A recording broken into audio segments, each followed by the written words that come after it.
Sino ba ang mag-aakala na ang isang tulad niyang lampas sa sports, na nahihilo na nga lang sa isang takbo, ay hahabulin ang magnanakaw sa kalye, ay bigla na lang sumunod si Jiang Cheng nang hindi nag-iisip. Magkasundo silang dalawa, at sabay na naaresto ang magnanakaw. Dahil doon, sila ay nagkakilala. Akala ko ay si Jiang Cheng ang nanligaw, pero hindi inaasahan na si Lu Yuan pala ang hahabol ng hahabol. Nang malaman niyang wala palang girlfriend si Jiang Cheng, ay nagtapat na siya. Jiang Cheng Yi, gusto kita. Pwede bang maging boyfriend kita? Pero mahal naman niya ang tao, pero ayaw niyang sabihin. Sabi nga, madali lang ang panliligaw ng babae sa lalaki. Ang kulit ni Luyan, ay pinagbigyan din ni Jiang Cheng. Hintayin daw siya nito sa finish line ng 3,000 meter run sa palarong pampaaralan. Nang dumating ang araw na iyon, walang pag-aalinlangang tumakbo si Jiang Cheng palabas ng finish line, para hintayin si Luyan, ang kanilang unang pag-iibigan.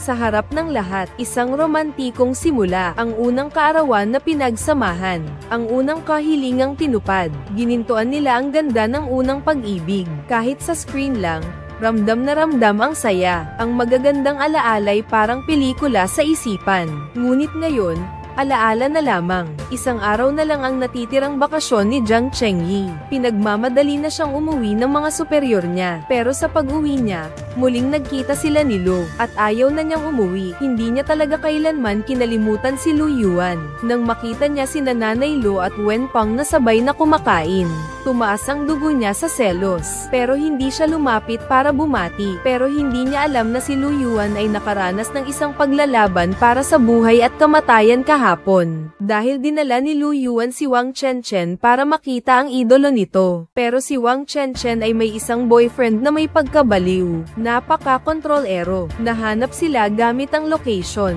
Hindi inaasahan na ang boyfriend ni Wang Chenchen ay ibinuhos ang galit kay Lu. Sa pinakakritikal na sandali, nakarating si Kuya Wenpeng ng sakto, at nailigtas si Luyan. Kung hindi, ewan ko na lang kung ano pa ang mangyayari. Nasaktan si Wenpeng para kay Lu Yuan.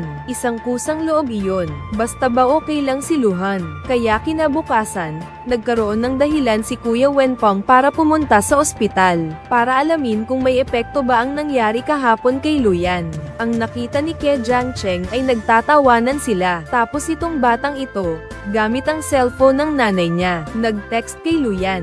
Sabi niya, hindi maganda ang pakiramdam ng tatay niya. Niloloko niya ang matanda. Ibig sabihin, niloloko niya ang asawa niya. Sinagot ni Ginang Jiang ang tawag ni Lu Yuan. Pagkatapos, tiningnan niya ang anak niya. Alam ko na kung ano ang nangyari. Sabihin mo na hindi maganda ang pakiramdam ng tito mo, para pumunta siya agad. Magaling, magaling. Talagang si nanay ang magaling. Si Lu Yuan ay napilitang iwanan si Kuya Wenpeng para dalawin ang may sakit. Nakuha ni Jiang Cheng ang kanyang layunin. Sobrang nasiyahan. Akala ko naman wala na siyang problema at pwede nang umuwi. Tapos itong lalaking ito, sabi medyo mataas daw ang presyon ng dugo kaya magpapatuloy pa sa pagkaka-confine. Kinabukasan, nagpadala siya ng sulat ng pasasalamat kay Luyan, at sabay niyaya na maghapunan. Tapos si Lu, sinagot ang tawag. Mag-aayos na ako ng mga dapat gawin. Hintayin ko na lang si Luyan hanggang matapos siya. Tapos nakita ko ang note na iniwan ni Jiang Cheng. Dapat ko siyang hintayin sa labasan ng ospital pagkatapos ng trabaho niya. Medyo kinilig si Luyan. Pero ang date nila ay nakita ni Kuya Wenpeng na naghihintay sa labas. Parang tuwing gusto niyang yayain si Luyan, may mga taong nanggugulo kay Jiang Cheng. Ikinainis niya ito ng husto. Samantala, sina Jiang Cheng at Luyan ay muling bumalik sa lugar na iyon. Nakaukit dito ang lahat ng magagandang alaala nilang dalawa. Dinaanan nila ang mga daang tinahak nila noon. At di nagtagal, nakarating sila sa paboritong tindahan ng malatang ni Aling Lu. Di nila inaasahan na natatandaan pa sila ng may-ari. Nakita ko silang magkasama pa rin. Akala ko kasal na sila at may anak na. Medyo nahiya sila sa sinabi ko. Pero hindi naman nila itinanggi ang relasyon nilang dalawa. At natatandaan pa ni Jiang Cheng ang mga gusto ni Lu Yuan. Parang noong nag-iibigan pa sila, pinili niya ang mga gusto ni Luyan at inilagay sa mangkok nito. Para bang bumalik sila sa dati. Tuwing kumakain ako rito, lagi kong tinatala ang magagandang sandali. madali. May mga ugali na nakaukit sa puso habang buhay ko nang di makakalimutan. Sa totoo lang, may dahilan si Jiang Cheng kung bakit siya kumain dito. Gusto lang niyang malaman kung may natitira pa siyang pagtingin kay Mama Lu. At gusto rin niyang malaman ang dahilan ng paghihiwalay nila noon. Yung babaeng noon ay matapang na nagmamahal. Paano niya basta nalang sasabihing hiwalay na? Pero si Lu,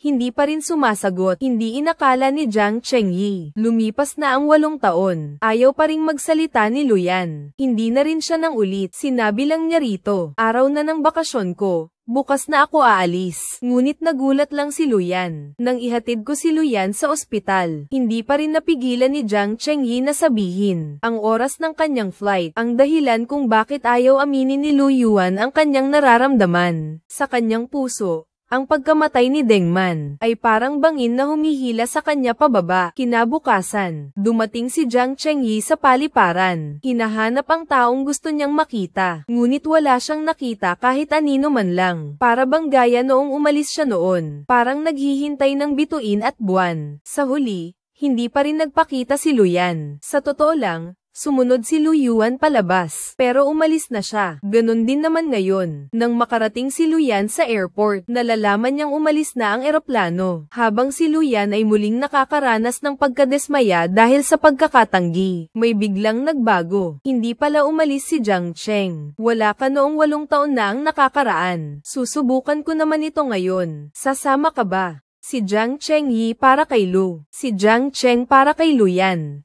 ay nagpalipat ng trabaho pabalik sa lugar na iyon. Hindi na sila nagkamali sa pagkakataong ito. Para bang ang kanilang profile picture sa WeChat ay larawan pa rin nilang dalawa noong magkasintahan. Ang mga taong nagmamahalan ay hindi maghihiwalay. Basta't tawagin lang siya ng isa. Jiang Cheng, kumain ka na. Nandito ako. 10 taon, aso't pusa. Wala ring nangyari. Ang taong nagustuhan ko simula't bata pa. Pero kahit isang oras na pagkain ay ayaw niyang makasama ako. Ding Jing. Naiintindihan ko naman ang ibig mong sabihin. Ilang taon na rin ang nakalipas. At malinaw ko rin naman sa iyong sinabi. Magkaklase lang naman tayo. Si Jiang Chengyi. Simulat sa pulpa. Ang laman ng puso ay si Lu Yuan. Samantalang si Luyan naman, dahil sa problema kay Wang Chenchen at sa abnormal nitong boyfriend, pansamantalang nakatira sa bahay. Alam ni Wang Chenchen na may naging unang pag-ibig si Luyan noong kolehiyo. Sobrang curious kung ano ang itsura nito, at ang pangalan nito, dahil sa paulit-ulit na pangungulit ni Wang Chenchen. Nalaman niya na ang unang pag-ibig ni Luyan ay si Jiang Chengqi. Kinilig si Wang Chenchen. Bakit kaya hindi ko agad ito nalaman? Kahit hindi ko alam kung bakit naghiwalay ang dalawang ito. Pero napakakuryoso kung may posibilidad pa kayang magkabalikan sila. Alam ni Lu Yuan ng buong katapatan na siya ay muling nakakita kay Jiang Cheng. Ay hindi pa rin niya ito malimutan. Pero magiging posible pa kayang sila ulit. Sa tingin ko'y hindi na yata. Sinabi ni Wang Chenchen na tanungin niya ang sarili niyang puso. Ang taong yun na hindi ko malilimutan. Kaya mo pa bang mawala siya ulit? At si Jiang Cheng ay inilipat na ngayon pabalik sa trabaho, na may pagbabago, kaya mas madalas na silang nagkikita dahil sa sinabi ni Wang Chenchen. Si Lu Yuan ay hindi alam kung paano harapin si Jiang Cheng. Ngayon na muli silang nagkita, nagkausap lang saglit, agad na umalis. Pero naawa naman ako sa kanya dahil pagod na pagod siya at hindi pa kumakain buong araw. Bibigyan ko siya ng makakain. Tapos nakatulog pala si Jiang Chengyi dahil sa pagod. Sa mga ganitong oras lang, makakapagmasid ng maayos si Luyan sa kanya. Lumipas na ang 8 taon. Bibigyan mo ba ang sarili mo ng pagkakataong magsimula ulit? Si Jiang Cheng, basta may oras lang siya, ay maghahanap ng dahilan para puntahan si Mama Lu. Alam ni Wang Chenchen ang dati nilang relasyon, kaya inimbita niya si Jiang Cheng na kumain ng hapunan kasama nila, para ipagdiwang ang paglipat niya sa bagong bahay. Medyo nag-alinlangan si Jiang Cheng. Pero nang marinig kong pupunta rin si Kuya Wenpeng, matigas ang mukha niyang sinabing matagal na siyang nakarating pagkatapos ng trabaho. Ang resulta, siya pa ang pinakauna. Sa may pintuan niya nakasalubong si Luyan. Nakita niya si Jiang Cheng na dumating. Nakinagulat si Lu ng kaunti. Papasok na sana silang dalawa. Sumulpot na naman si Kuya Wenpeng. Pagkikita pa lang ng dalawang ito, ang init na agad ng ulo. Bakit ba kahit saan ako magpunta, Nandyan tong lalaking to, nakakainis. Ang inilang upuan para kay Luyan, ay napunta kay Jiang Cheng. Para bang gustong lumamon ng buhay si Kuya Wenpeng, ang sama ng tingin niya. Pero parang hindi nakita ni Jiang Cheng. Paulit-ulit siyang natatalo. Samantalahin natin ang saya ngayon. Hayaan natin si Mama Lo na uminom ng kaunti. Nasira na naman. Hindi siya pwedeng uminom. Ang propesyon ng doktor, pareho sa pulis. Hindi pwedeng basta-basta uminom ng alak, di ba? Uminom ka na lang ng orange juice. May mga nagtaka sa relasyon ni Luyan at Jiang Cheng. Magkaklase lang daw sila noong kolehiyo. Halata namang hindi naniniwala ang iba. Para mawala ang awkwardness, nagmamadaling tumayo si Wang Chenchen para mag-toast. Pero ang sinabi niya, nagdulot ulit ng pagdududa sa kanila. Ihahandog ko ang lahat ng tabako sa katawan ko. Para sa'yo, sana maging maayos ang pag-iibigan ninyo. May karelasyon na si Luyan. Nagkabalikan na kayo. Nako, manahimik ka na nga.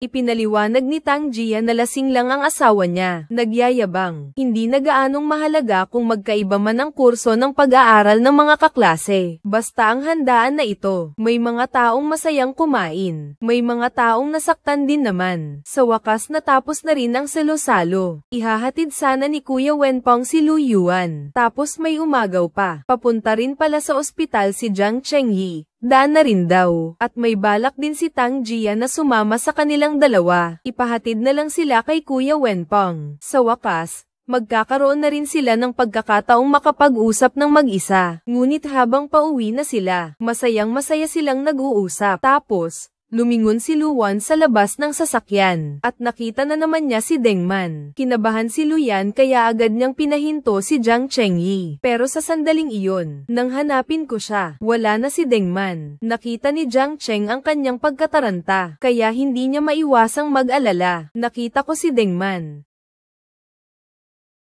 Pangalawa ko na ito.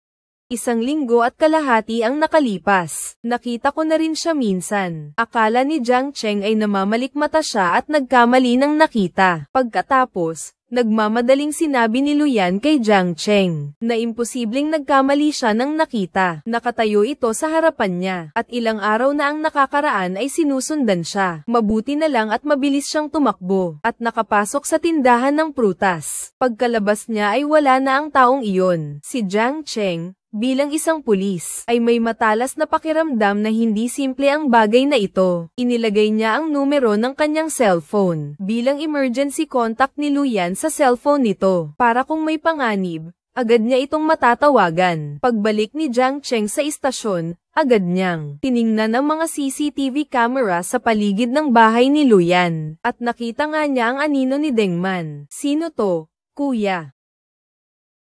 Isang taong hindi dapat nandito. Masyadong kakaiba ang mga pangyayari. Agad akong tumawag kay Luyan. Gusto ko siyang makausap ng personal. Pero natamba si Luyan dahil sa pagkakabangga. At ang taong nakabangga sa kanya ay yung taong sumusunod sa kanya kanina.